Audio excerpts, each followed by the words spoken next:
La victoire du Paris Saint-Germain dans le Classico face à l'Olympique de Marseille.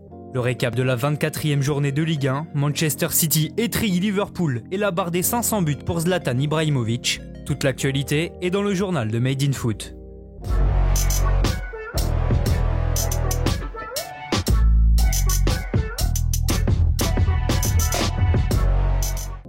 Le Paris Saint-Germain s'offre le 100e Classico de l'histoire face à l'Olympique de Marseille. Efficace dans les deux surfaces, Paris s'impose 2-0 et enfonce son rival dans la crise. Le match débute bien pour le PSG qui mène à la marque dès la 9e minute de jeu. Après un corner marseillais, Paris contre-attaque et Di Maria envoie Mbappé sur orbite. Le numéro 7 devance le tacle de Sakai et trompe Mandanda du pied gauche. Après cette ouverture du score, Marseille tente de se réveiller mais Rongier et Gueye tombent sur Sergio Rico. Ultra réaliste, les joueurs de la capitale vont faire le break dès la 24e minute de jeu. Icardi coupe au premier poteau et dévie de la nuque un centre de Florenzi. Chanceux, l'attaquant argentin voit son ballon lober Mandanda et terminer dans le petit filet opposé. Le match est déjà plié, Paredes touchera le poteau à la demi-heure de jeu mais le score ne changera pas. Le PSG l'emporte 2-0 et reste 3e du championnat à 3 points du LOSC qui ne compte pas lâcher son fauteuil de leader de sitôt. Hier, les Dogs ont maîtrisé leur sujet et pris le meilleur sur le FC Nantes 2-0. Les hommes de Galtier prennent les devants dès la 9e minute. Sur un centre de Bamba, Giroto et Louza se gênent, ce qui profite à Jonathan David qui fusille Alban Lafont. Inexistant en première période, les Canaries vont se procurer quelques occasions à 15 minutes du terme, mais André dégage sur sa ligne une tentative de Kolo Muani avant que Maignan ne s'interpose devant Corchia. Les nordistes vont finalement faire le break en fin de match, Jonathan David s'offre un doublé et nettoie la lucarne gauche nantaise. L'attaquant canadien permet au LOSC d'enchaîner une 6e victoire de rang, mais l'AS Monaco fait mieux. En s'imposant 4-3 sur la pelouse de Nîmes, le club de la Principauté a porté à 7 son nombre de succès consécutifs. Le match débute très fort pour les Monégasques qui mènent déjà 2-0 au quart d'heure de jeu grâce à Alexander Golovin, auteur d'un doublé dont un missile sous la barre en angle fermé. Au fond du trou, les Crocos vont profiter des largesses défensives de l'ASM pour égaliser grâce à des buts de Do et Ferrat. Mais c'était sans compter sur le Tsar Golovin qui s'offre le triplé sur coup franc à l'heure de jeu avant de lancer volant en profondeur pour le 4-2. En fin de match, Eliasson va lui aussi inscrire un superbe coup franc mais c'est insuffisant, les hommes de Kovac repartent avec la victoire. Après 9 matchs sans succès, l'AS Saint-Etienne retrouve le sourire. Les Verts ont dominé le FC Metz 1-0 hier à Geoffroy Guichard. L'unique but de la rencontre est inscrit par John Boyd contre son camp. Suite à un coup franc d'Amouma, Oukidja dévie sur son poteau mais le ballon revient sur le malheureux défenseur ghanéen. La série de 6 matchs sans défaite s'arrête là pour les Grenats. De son côté, l'OGC Nice s'est distingué en surclassant Angers 3-0. Bien aidé par un but contre son camp de Doumbia, les Aiglons ont fait le break au quart d'heure de jeu par Maolida. En fin de match, Amine Gouiri a enfoncé le clou en inscrivant son 7e but de la saison.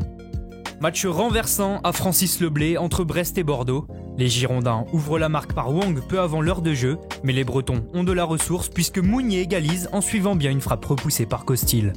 Et à la 85e minute, le génial Romain Fèvre voit sa frappe du gauche être déviée par Koscielny puis lober le portier bordelais. Après 5 matchs sans victoire, les hommes de Dalloglio se relancent.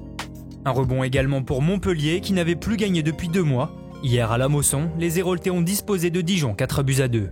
Vite mené 1-0 après un but de Koulibaly, le MHSC a inversé la tendance en seconde période, notamment grâce à un doublé de Laborde. L'attaquant est ensuite à la passe pour le but du break de Savanier.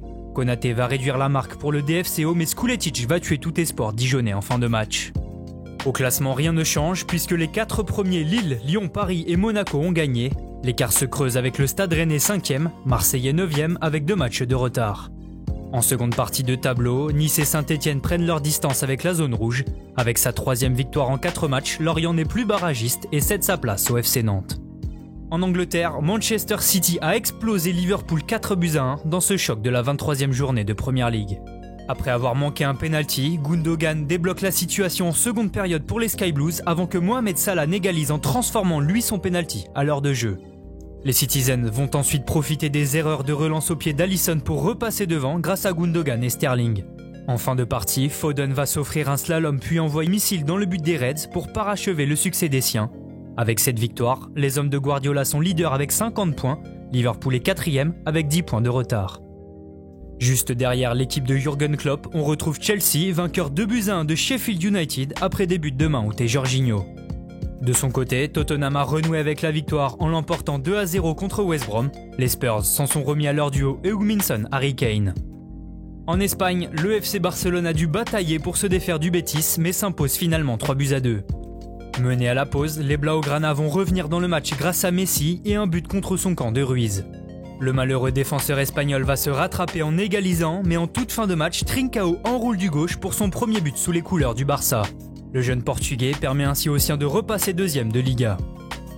Lui n'en est pas à son coup d'essai. En inscrivant un doublé hier, Zlatan Ibrahimovic a porté à 500 son nombre de buts en carrière. L'attaquant suédois a largement contribué à la victoire 4-0 du Milan face à Crotone. Rebic s'est également offert un doublé. Les rossoneri reprennent leur place de leader. Merci à tous de nous avoir suivis. N'hésitez pas à liker, commenter et partager. On se retrouve très bientôt pour un nouveau journal.